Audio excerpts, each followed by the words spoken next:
Are you a D2C founder that has been burned in the past by ad agencies? I've hopped on numerous amounts of calls with D2C founders in my career so far, running a consulting firm, and the common objection I hear across the board, every founder, is we use X agency in the past, we've been burned, they screwed up our cash flow, now we're in a position of trying to make things work. Now, I'm not bashing ad agencies. Each agency has a specific role. It's like a tool in a tool shed, right? Certain tools you use for certain points in time, dedicated based off the needs.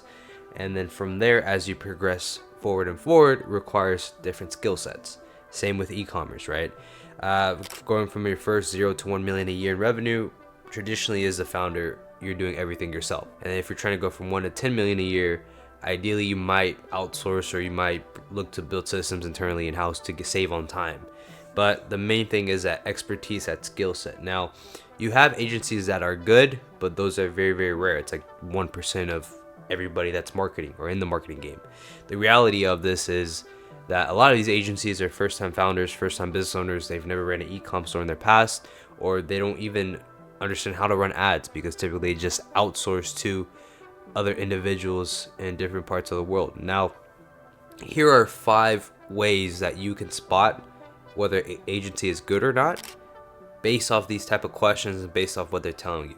Now, if you're on Twitter, if you're on LinkedIn, there's always going to be debates from media buyers. Granted, media buyers are just button pushers. They don't understand the whole entire impact of incremental lift to a business. But ultimately, what you can see is if an agency is just focusing on targeting, what is targeting? Well, targeting, simply put, is if you're running ads on Meta, you're using specific pockets of interest to reach a certain demographic. Now, if you're doing less than 50K a month in ad spend, I highly disregard you using any interest-based targeting. Because now we're at a stage of using machine learning.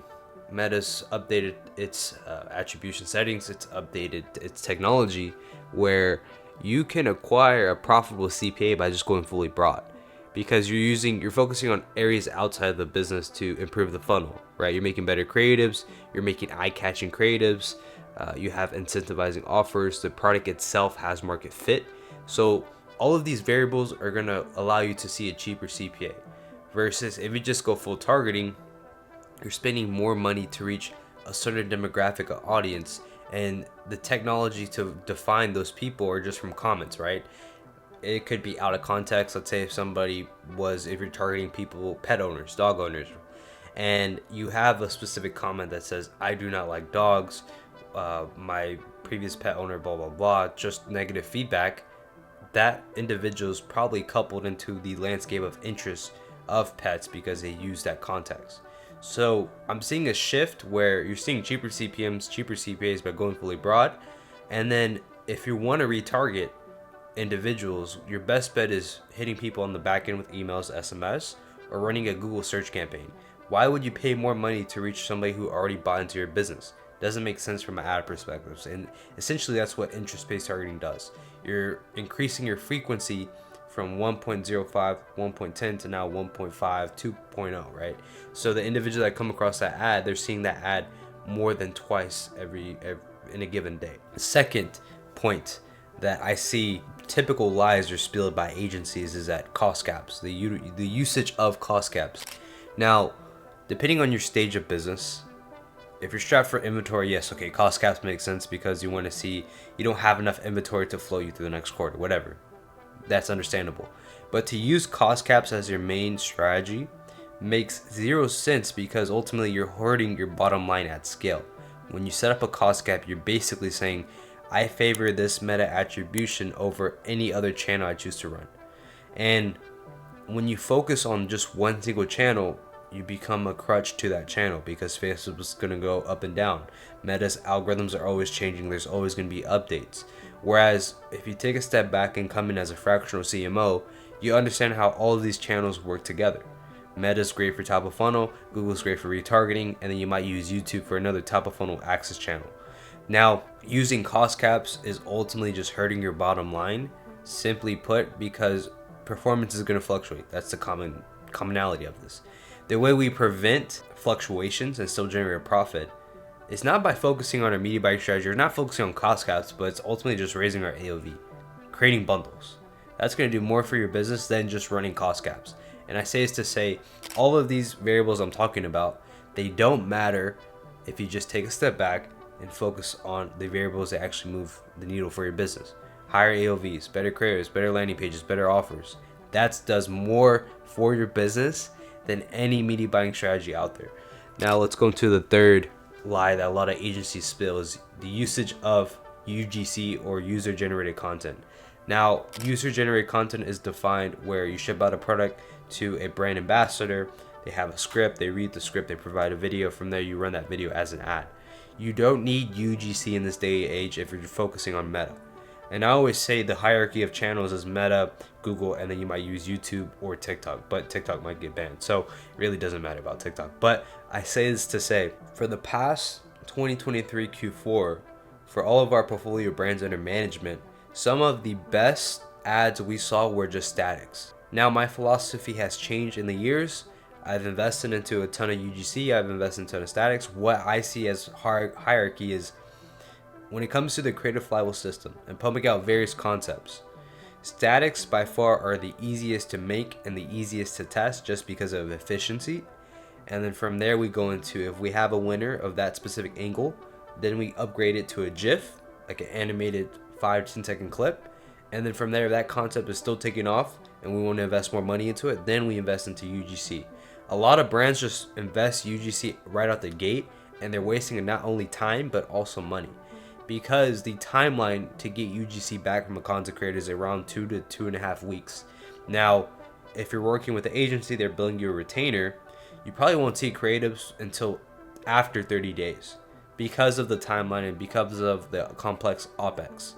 Now, the way we segment that and the way we bypass that is start with statics, GIFs, then UGC if that proven concept is a winner.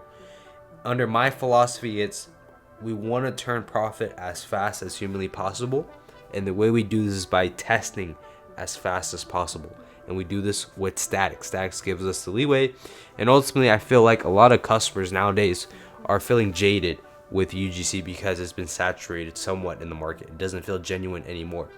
The real UGC comes from getting customer reviews or customer testimonials once they get their product, or so on and so forth. I think that's going to overtake going into midway through the year of 2024. Now, the fourth lie, or the fourth variable, is having a testing campaign and then a scaling campaign. Those were back in the day media buying strategies that for some reason were common across the board. But in 2024, you don't need to have two separate campaigns to have your testing campaign and your scaling campaign. Makes zero sense whatsoever.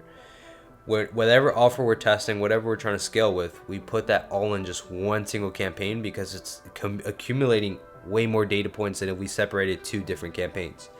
So it's very important that if you want to segment your test, you want to put everything in one single campaign, because ultimately that's your ideal customer profile. That's what you're optimizing for. The moment you shift into a different campaign, you're basically telling the machine learning platform to switch strategy or switch what's been proven to work. We want to mitigate that risk. So when it comes to testing and scaling, we put that all in one single campaign, and then we organize it by at the ad set level, where we might do DCTs and then copy and paste winners into a main winners ad set, and that's how we scale. Or if we go the ABO route, right, it's under one campaign, ABO, and if we have a winner, we have a separate main winners ad set that we're looking to scale. We do not separate testing and scaling campaigns in 2024. It just doesn't make sense. Now, the fifth lie, or fifth mistake a lot of agencies project, is valuing ROAS and vanity metrics as something important. Granted, ROAS just tells you a soft blueprint of like what's happening. Doesn't actually give you the health of the overall business, because when you look at your P&L sheet, you could have a ROAS of a 2.5 or a 2.2, and you can still be at a net loss at the end of the month. So what I do say is, what are the actual metrics that give us a North Star of raising profit? Well, it's our cost per action, or CPA. It's our average order value. It's ultimately, if you want to go the media buying route, CPM and then frequency, because that ranks the creatives all together. But ultimately, it's just CPA, AOV, and then we have the metric for second order frequency. That gives us an idea of what is the health of the funnel and how does that correlate to the overall campaign so that we look at the business end of the month. What are other areas that we can focus on to either raise the AOV or lower the CPA? In layman's terms, it's how do you turn a profit in e-commerce? Either you have a lower CPA at a $50 AOV or $45 AOV where you're at a 70-75% gross margin, or your CPA rises but you have a higher AOV to offset that. It's one or the other. That's how you turn a profit. Cheaper CPA at a high AOV or a high CPA at a higher AOV. That is literally it. And then based off a long enough time horizon, you get data on what's your average LTV. So if an agency is valuing ROAS and these vanity metrics, that doesn't do anything for your business. Like I said before, what does is CPA, AOV. Are you raising your AOV or are you lowering your CPA? It's far easier to raise your AOV faster than it is to lower your CPA, because to lower your CPA, you need to test creatives, landing page offers.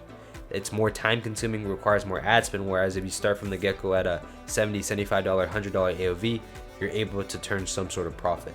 So that's ways I would look to scale my business if I were to come in as a D2C founder and I'm trying to scale in 2024.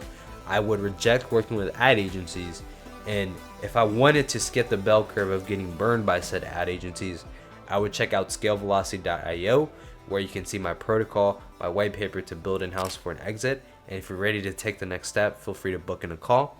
And also make sure you like, subscribe to this channel with daily updates where I'll share what's happening in the DTC market. So with that being said, guys, I hope you enjoyed this video, and I'll see you in the next one.